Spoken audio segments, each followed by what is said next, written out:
Yo, what is going on YouTube? I am Germ here. So obviously it's been a crazy 2022 for both K-Corp and Rekkles.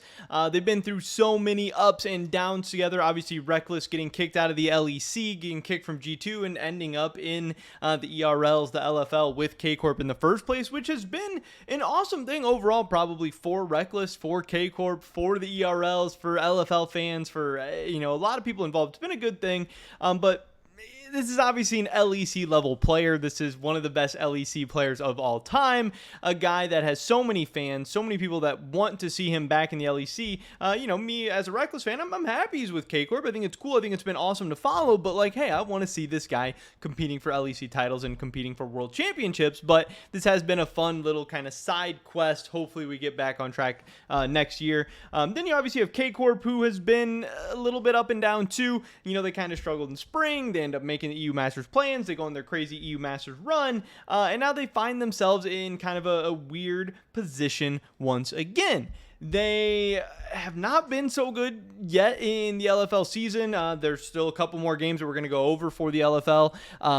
K-Corp, the end of the season, all that stuff. See if they, are able to make playoffs, what it's looking like in terms of EU Masters, all that stuff, what their future looks like. But then throw in all these conversations of K-Corp potentially buying an LEC slot, trying to get into the LEC, maybe getting into the 12-team expansion of the LEC. So many different things. And then there's the pressure of Rekkles, who has said, hey, I want to be LEC next year. I'm down to stay with K-Corp if they're going to LEC, but if K-Corp's not going to LEC, hey, I love K-Corp, love the French fans, everything that's going on here, but I got to get myself back to the LEC. So we got to check back into K-Corp, who was actually at risk of not even making the playoffs. And obviously, if you don't make the playoffs in the LFL, you can't go to EU Masters. And even if you do make the playoffs, you still might not go to EU Masters. So K-Corp had a couple of games left to play. I think the last time we checked in, they had 3 games left. So they did play this game against Vitality.Bee, who has been a pretty good team throughout the year. And Vitality.Bee showed up, and they were able to take down K-Corp. 7,000 gold lead at the end of this one, 19-6 in kills. So overall, not really a great game for K-Corp there. Jeskla went 7-2. They had Diplex going 5-2-12. Jack Trolls on this team. They have Skeens 5-1-12. Segenda 1-0-13. Overall for K-Corp, 1-1-3. Kind of running it down still. 0-9-3, 9 deaths. Huntera, not super impressive. Rekkles 3-1-2, but it was not enough. So this was definitely not good for K-Corp, who needs to win as many games as they can to try and get into the playoffs. They were in the playoff position, but they were in a spot where if they lost some games and the team below them won, that they could have missed. But then this took it to a very, very big game against Misfits Academy, a team close to them in the standings, and Misfits was and K-Corp was able to take this victory, which was big because Misfits has Zlatan playing with them. This could have been an opportunity for K-Corp to kind of come down and get smacked around by an LEC level player and a guy that a lot of people think probably shouldn't have been demoted. I don't know. I wasn't that impressed with him at the LEC level, but a lot of people were hyped up for him. So this is a big game for K-Corp against an LEC level of jungler, a big game for 1-1-3. 1-1-3 didn't necessarily show up. He went 3-7-9, but Cabochard did show up, 6-2-9. Saken did show up, 8-3-9. Huntera had an okay game. Rekkles, 2-2-11. Not like he did anything too crazy, but Jack, I don't know how you say his name. He had a nice Azir game. Zlatan, there's a lot of really, really good games, and this one's back and forth, 20-19, an absolute banger of a game. I want to say that it was this game may have had like a Baron steal or an Elder steal or something like that, something crazy at the end too, where maybe K-Corp pulled out a win that they shouldn't have, but K-Corp did get the dub, and that was a huge win for K-Corp. But then they would end the season against LDLC, who I believe ended up going 17-1 in the regular season, something just dominant. This was probably the best team in the LFL last split, probably the best team in the ERL's last split, but K-Corp did win EU Masters. Of course, they were able to take them down, but in this game, not so much. Aka, he's been playing a ton of Zeri mid. He popped off once again, 9-1. Maybe one of the better players in all of the ERLs right now. Who knows if he's going to be a good enough prospect or not.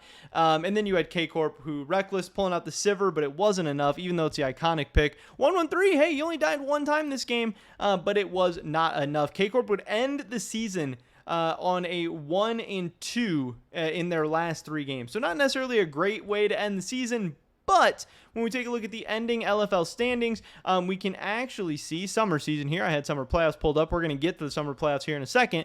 But when you pull this up, you can see K-Corp has actually made the playoffs. K-Corp qualified as the 6th seed. They finished just one game ahead of Team Go, but I don't really think it was actually that close because, yes, they did finish a game ahead of Team Go. So, hey, maybe if K-Corp would have lost that game to Misfits, maybe they would have missed playoffs or whatever. But you can see here, K-Corp actually was 2-0 against Team Go. So I'm pretty sure even if they ended up tied with the same record as 8-10, I think K-Corp still would have made the playoffs as far as I understand. So I don't really think it actually ended up mattering. I think K-Corp could have dropped that game to Misfits and still snuck in to the 6th seed. Yes, K-Corp would have been 8-10 then. They would have had an under 500 record, but once you get into the playoffs, the records reset. Everybody's 0-0. It doesn't really matter anyway. And this was probably better. You know, hey, K-Corp gets to say they have a 500 record. They're in the playoffs. They're ready to go. But this is a little bit concerning that this is 2 straight splits of K-Corp not being super great in the regular season. Obviously, yes, last split, they hit the playoffs, and it wasn't really that great, but they hit EU Masters play-ins. They started ramping up. EU Masters, they started ramping up even further. Knockout stage, and they ended up taking down the whole title, but can they recreate that magic once again? I don't know. It's totally possible because in Cabochard, Rekkles, and Seiken, they have 3 of the better players in all of the ERLs. Those are 3 really, really great ERL level players. Probably all 3 of them are LEC level. Seiken, you know, the shakiest. Sometimes I really think he looks LEC level. Sometimes I'm like, okay, Seiken, maybe you're just a good ERL mid laner. I'm really not sure. But those 3 guys are really top tier in the ERLs. It's going to depend what 113 shows up. It's going to depend what Hantera shows up.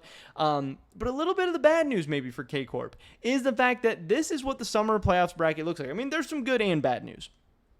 The good news is that the top 4 makes it to EU Masters. The LFL gets 4 seeds. 2 of these teams are making it to play-ins. 2 of these teams are making it straight to the main event. K-Corp, they won it from the play-ins last year, so going to the play-ins is not a death sentence or anything like that. You can absolutely make an EU Masters run from the play-ins. We've seen it with this very team.